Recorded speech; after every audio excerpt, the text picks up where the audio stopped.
Casa del Bienestar Humano. Con Gladys Rodríguez. Éxitos 99.9. Bueno, aquí estamos otra vez. Ahora vamos a seguir hablando de comedia, cambiando el tema un poquito, ¿no? Después de esas noticias que no son tan divertidas, mejor volver al tema del humor, Sí, que a veces desinflan mucho y angustia, ¿no? Sí. Pero el otro día estaba hablando con el equipo sobre ese tema del humor y los temas serios, ¿no? Y de si este es el momento de hacer comedia. Y yo hablaba un poco de el ejemplo de los velorios, ¿no? O sea, ese es el perfecto ejemplo donde o sea, yo estaba en velorios donde se hacen chistes y se ríen uno incluso la persona que nos estamos velando, pero una especie de honor, hay un tema de une a la gente en un momento donde estamos todos como que... De distensión, además, ¿no? De alivio en medio de la carga sí tiene del duelo. un rol. Bueno, está la película La vida es bella, es el perfecto ejemplo, un clásico, ganó el Oscar de un tema tan difícil como el Holocausto, y es una película, podrías argumentar, es una tragicomedia, pues, ¿no? Entonces hay elementos de comedia ahí. Entonces, ahí es donde entra el debate de si el humor tiene límites o no. Y para eso vamos a hablar con el gran profesor Briceño, José Rafael Briceño, que es humorista, actor, locutor. Se cayó la llamada. Se cayó la llamada. Bueno, lo perdimos. O sea, alarga. Lo perdimos. Alarga, ¿no? Bueno, sabes que el profesor Briceño fue literalmente mi profesor. O sea, me imagino. Sí, o sea, no, claro. Porque mucha gente me ha contado, después que yo le cuento que es mi profesor, me dicen, yo pensé que eso era como un nombre que se inventó porque es comediante, ¿no? Y no. Hay comediantes que se ponen cualquier nombre, que no, literalmente. Me dio clases de radio, por cierto, y me dio clases de comunicación oral, que también es tan importante. Aquí estamos, Briceño, profesor Briceño, ¿cómo está la cosa? Que introdujiste el tema de el humor negro por el lado de los velorios. Me parece una buena manera de entrarle. Muy bien. ¿Cómo está la cosa? ¿Cómo está la vida, profesor? Hola. Está muy bien. ¿Cómo estás, Gladys? ¿Cómo te va? Querido, un placer. Fuerte abrazo a la distancia. A la distancia. Bueno, mira, efectivamente, qué bueno que haces este tema. Hace una semana, precisamente, Rebe Kionache, en el sitio de Caracas donde hay comedia todas las noches, el único sitio de Venezuela, me atrevo a decir, donde hay comedia todas las noches, que es Pispa, hizo una noche especial de comedia negra. De hecho, el requisito era que no podía haber ningún celular sobre la mesa, todo el mundo tenía que tener su celular guardado. Bueno, un poco por el pánico de que la gente se ponga a grabar lo que no es. Hoy en día en Estados Unidos, si vas a un espectáculo, generalmente te van a pedir que lo metas en una bolsa, te le van a poner un candado y la llave te la dan a la salida para evitar precisamente que las cosas salgan de contexto, pero sobre todo por las redes sociales. 100%. Yo creo, sin embargo, que estamos en un momento en que la gente ha ido entendiendo que hay un espacio para la comedia negra, hay un espacio, lo que no es mi favorita para nada, para la comedia escatológica, para la comedia blanca, obviamente, que es aquella comedia en la que no haya pues ni malas palabras ni temas delicados, la que uno hace cuando hace un corporativo, que hay gente que entra en pánico cuando te contratas al corporativo y te repiten mil cosas, que uno dice, mire, amigo, yo estoy absolutamente claro que esto no es un bar, yo estoy absolutamente claro de que esta es una farmacéutica, que aquí va a haber evangélicos, que aquí va a haber gente pues conservadora, liberal, como sea, pero es muy interesante porque no muere el humor negro, y cuando lo sacas de contexto ocurre lo que le ocurrió a Trump, Exactamente. que se buscó a un roastmaster o un experto en quema. Es un comediante cuyo único oficio es hacer humor de quema. Humor de quema es humor de humillar al otro.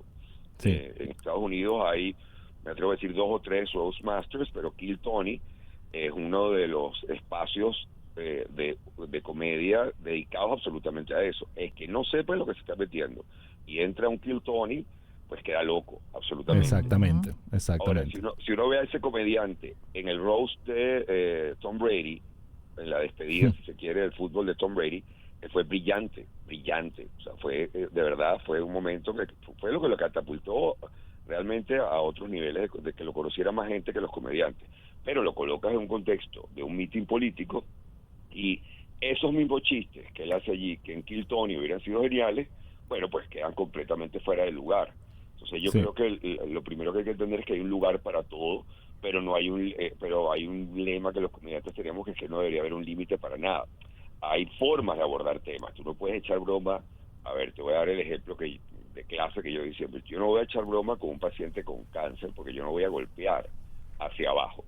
Es decir, yo no voy a golpear hacia abajo, quiere decir que uno, aprovechando que tiene el micrófono, bulea a alguien por algo que no es su responsabilidad, porque de repente uno puede bulear a alguien del público porque se intoxicó de alcohol, dijo algo que no es, y bueno, más de uno nos ha tocado bulearlo hasta que se quede quieto, porque usted fue el que se intoxicó, usted no fue que usted no parece el que nada, llegó tarde, así es, por ejemplo. Usted lo estaba buscando. El que llegó tarde él, me explico, y los demás no tenemos por qué saber por qué llegó tarde, usted llegó tarde, pero si tú tienes cáncer, yo no me voy a reír de ti, no me voy a reír de tu cáncer. Ahora, puedo hacer un chiste, tomando en cuenta el hecho de que, por ejemplo, en American Ninja Warrior, ese reality de competencia, llegó un momento en que era absurdo que todos los competidores tenían un primo, un hermano, una tía, un sobrino con cáncer, por el cual estaban haciendo esto, porque esto era para inspirarlos, porque ellos los ven, para que sepan que hay que luchar. Y si tú llegabas y te metías en American Ninja Warrior y lo que tenías era un hermano cojo, te daba como penita. Claro que puedo hacer el chiste con eso. Yo no me voy a reír de la gente que tiene cáncer, me voy a reír del hecho de que hemos convertido el cáncer en un hecho televisivo y lo hemos convertido como en algo que explotamos audiovisualmente a tal punto que llega un momento que tú dices, bueno, yo voy a tener que buscarme, aunque sea un amigo que tenga un lunar grande para poder participar en este concurso, porque yo no tengo a nadie a quien inspirar. Entonces, esa puede ser la comedia allí.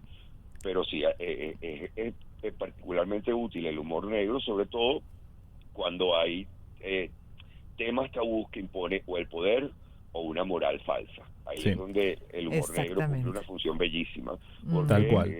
Saca a relucir lo que nadie se atreve a decir, y en ese momento te das cuenta de que no, o sea, cuando el humor negro es utilizado de la manera más astuta, y de hecho creo que pasa a ser mainstream, es cuando agarra un tema que se considera tabú absolutamente y de repente dice, mire, no sé si se han dado cuenta que esto es absurdo, y el común de la gente, la cultura lo abraza porque cae en cuenta de, oh por Dios, esto es completamente absurdo. Es absurdo. Sí. Yo me atrevería incluso a decir que el humor negro es casi como una manera, el humor más íntimo, porque tienes que tener una confianza con el grupo con el que lo dices que implica esa intimidad o esa confianza de que la gente está preparada para entender el contexto. Hay una manera que tú lo vas a entender mejor que nadie, viejo, pero Gladys, si tú te asomas algún día a un salón de escritores de comedia, el salón de que nosotros teníamos, por ejemplo, el reporte semanal, nosotros teníamos a Chucho Roldán, a Nutria,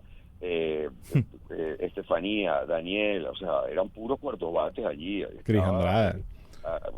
Borges, o sea, mira, nos van a cortar. Tú conoces la musiquita que nos están poniendo a todos, ¿no? En un salón de escritura de comediantes, lo gracioso es que una vieja se cae por la escalera. El guión que sale es el de un hombre vestido de mujer que se cae por una escalera y se levanta al final, no es que le pasa algo. Esa es la diferencia entre el humor en la intimidad y el humor que sale del guión. Me imagino cómo debe ser una tormenta de ideas entre comediantes. O sea, cualquiera lo escucha a lo lejos y se horroriza porque dice, qué barbaridad. Es el lugar más divertido del universo, pero no puede haber nada grabando. Briseño, nos tenemos que ir, la queremos. Música, la pusieron. Nos vemos pronto, nos vemos el martes, bye. Beso. Empezamos el año en su compañía. Circuito Éxitos.